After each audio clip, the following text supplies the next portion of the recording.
Hey, good morning, good evening, good afternoon, everyone. This is your friend Sachin Rakra, and welcome to our channel Router and Switches Concepts. If you had not subscribed our channel, please hit subscribe button and click the notification bell icon with all. Today's discussion, which we will do, is basically the routing protocols and why we need routing protocol in our environments. So first of all, why we need the routing protocol? So routing protocol is basically to communicate between two nodes or two routers, I should say, how the routing table or IP table been forwarded to the next hop or the next router in your environment. So basically we have two type of routing protocols. One is dynamic, another is static routing table or routing protocols. Under dynamic we have two type of routing protocols. One is IGP, another is EGP, exterior gateway protocols and interior gateway protocols. Okay, so let me give you a brief idea what is interior gateway and what is exterior gateway with this particular diagram. Okay, if you see in this diagram, actually we have couple of routers been shown in the diagram actually. So this is basically known as a IGP domain and this is known as a EGP domain. Okay. So in IGP, all these routing protocol works actually RIP, EAGRP, IGRP, OSPF, and ISIS. When you are basically communicating between two different autonomous systems, you need EGP protocol, which is BGP, Broader Gateway Protocol actually. Okay. So these are the basically our IGP protocols. RIP version 2, IGRP, EIGRP, and OSPF and ISIS. So RIP stands for Routing Information Protocol. This protocol is basically the initial protocol which has been developed by the open standard sources, and after that they upgraded the version actually. So they done some enhancement in the basic routing, or I should say routing information protocol. So they come up with the new version that is known as RIP version 2. So the another routing protocol which we have in this in IGP under distance vector is interior gateway routing protocol. This particular protocol has been developed by Cisco, okay, and it has been developed in late 80s. Okay, after that they upgraded or they enhanced this particular protocol or IGRP and named as EIGRP, Enhanced Integrated Routing Protocol. Okay, under the link state, okay, we have OSPF and ISIS. So OSPF stands for Open Shortest Path First, okay, and ISIS stands for Intermediate System to Intermediate System. Okay, so we'll see what is the difference between all these routing protocols and which will be the best for our environment.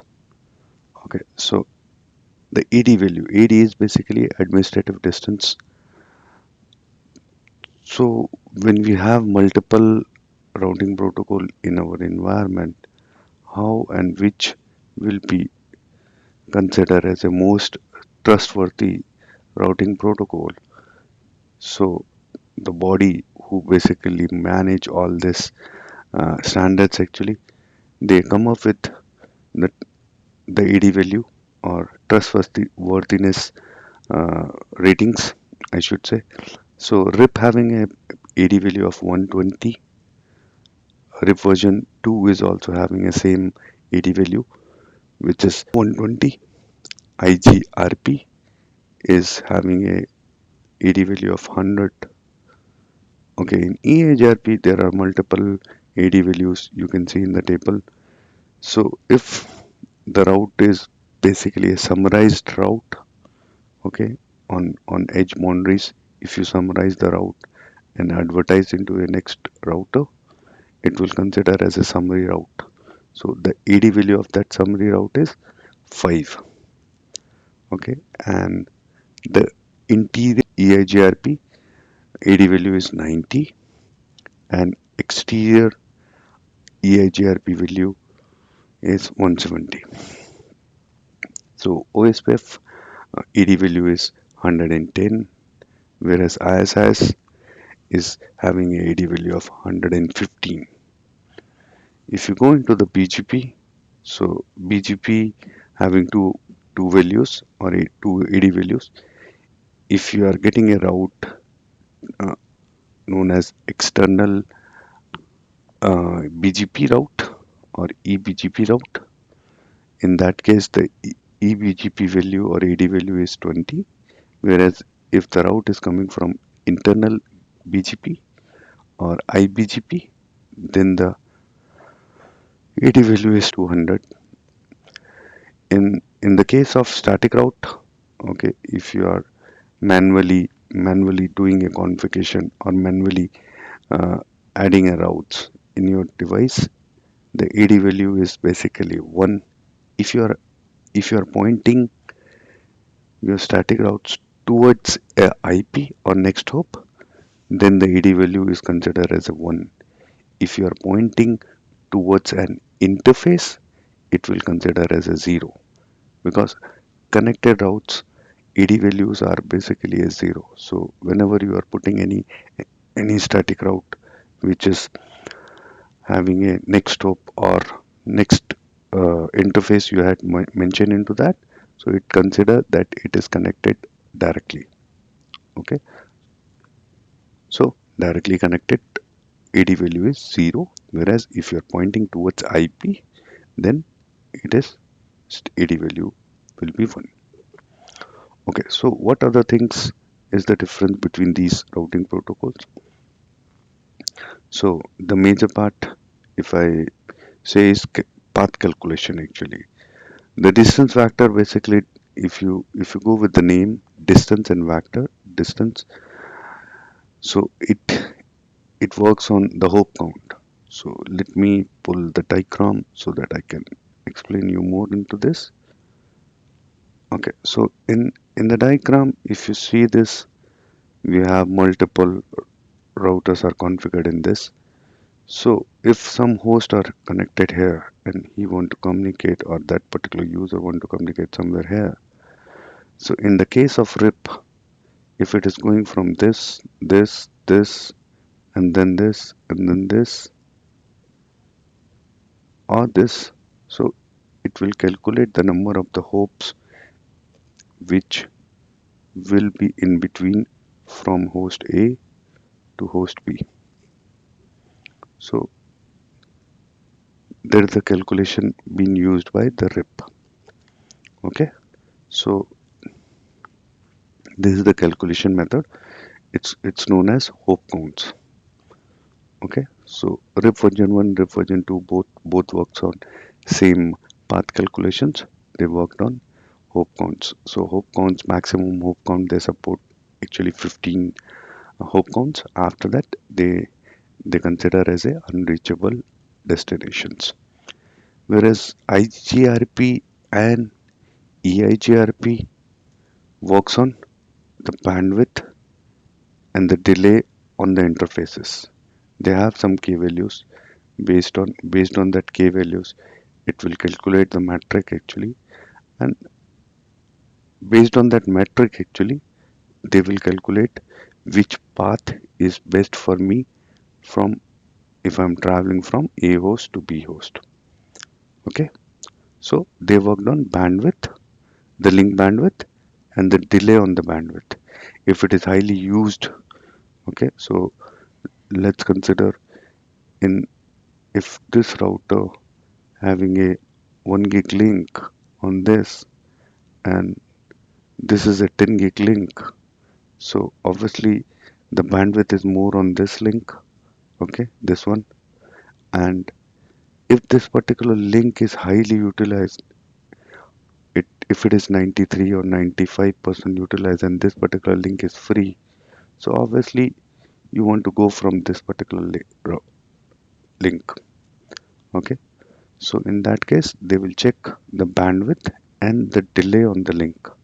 If the delay is more, they will not consider that particular link to be used, okay. So IGRP and EIGRP works on same thing actually, whereas in OSPF it works on only on bandwidth actually. If the bandwidth is more, it will choose that particular link, whereas in ISIS it it again works on the cost, delays and other errors on the link. Based on that it will work the SPF calculation, and it will work or it will forward the packet on that particular free available link.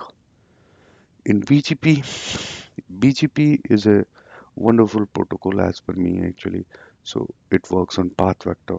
So in everything in BGP you have to work, or you can configure everything, and that is the beauty of the BGP actually. So if you're working with BGP, you have to configure a number of things. Sometimes engineers don't like that actually, because your administrative work will be increased. Whereas you can manipulate the path, you can manipulate with the attributes, and you can play with the rules actually, rules and policy which is set on which you set on BGP. Okay, so the another thing is basically the class flows, classless and classful uh, part. Okay, RIP version 1 and RIP version 2. RIP version 1 supports class full. That means I will explain. Okay, so it supports only class full, whereas RIP version 2 supports classless, and IGRP also supports class full boundaries actually, whereas other protocol supports classless boundaries. So what do you mean by the classless and class full? So whenever they send a routing update, they never send the subnet mask. They always send the routing update in a class full boundaries. That means class A, class B, class C. So if you remember, in the class A is basically from 1 to 127, and from 128 to 191 is our class B, from 192 to 223. Okay, that is class C. So whenever class full supported routing protocols RIP version 1, they will send, if you're sending a 10.10.10.1.0, okay, with slash 24, you are configured with this particular subnet in your environment, they never send this slash 24. So the next router will not understand what exact IP subnet you guys has installed or configured in your devices. So it's an older part or older technology, I should say. So there is same thing, the VLSM. So these RIP version 1, RIP version 1 and IGRP does not support VLSM actually. Rest other all support VLSM. Okay, so the algorithm Bellman-Ford RIP version 1, RIP version 2 supports Bellman-Ford algorithm, whereas IGRP and EIGRP supports dual. OSP supports this Discreta and ISIS also. Okay, so and the routing information. So routing information, when RIP version 1 sends a routing information to the peer or to the another RIP running router, it will always send on the broadcast IP, that is 255.255.255.255. Whereas RIP version 2, whatever enhancement they had done in from RIP version 1 to RIP version 2, is basically you can see that they they restricted or they send the update into a multicast IP that is 224.0.0.9. Okay, IGRP much smarter, I should say. Okay, so it will send an update to 224.0.0.10, same as EIGRP. In OSPF use two multicast IP to communicate between all OSPF running routers. It will use uh, 224.0.0.5.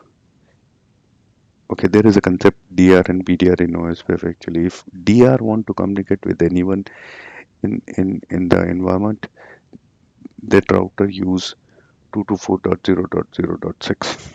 Okay, in ISIS they use 224.0.0.19 and 21. Whereas in BGP runs in the altogether TCP. BGP basically a TCP protocol which runs on TCP 179 protocol. Okay, so it will use as a full three-way handshaking pattern. Okay, so updates. Whenever they have to send the update, they will use this broadcast IP address in the case of RIF version 1, and they will send the whole routing table to the next peer or the RIF version 1 running router actually. The same thing is in uh, RIP version 2 also, but the frequency of the updates is too frequent in all these protocols. So because of that, if you are sending a frequent updates to your peer, obviously you will utilize some bandwidth, and it will sometime unnecessary the traffic is flowing, the only the network updates are flowing on the network, which is sometimes it is irrelevant. So they come up with trigger updates. So what is trigger updates? So whenever something goes down on your network or some link or some issue with the network, then only you will send a trigger update. Okay, and the neighboring router or neighboring peer will get that particular update and run their algorithms and build their routing tables accordingly. Okay, so the next part is the authentication. So in RIP version 1, if you notice, there is no authentication was supported actually. So in RIP version 2, they come up with MD5 value and clear text. Both are supported in RIP version 2. Whereas in IGRP, only the clear text is supported actually. And EAGRP, it has been supported and MD5 and clear text both are supported basically. So clear text is nothing else. Whenever you are doing an authentication, you have to give some passwords and other stuffs that will be shown in your configuration. If you do a show run on your config, if anybody can see that authentication, whatever key you had defined. Okay, so to sensitize the security point, they come up with MD5, and whenever you enable MD5 in your keys, it will automatically encrypt the key, or you will see some numbers or unknown things actually, which is basically encrypted actually. So that is the MD5.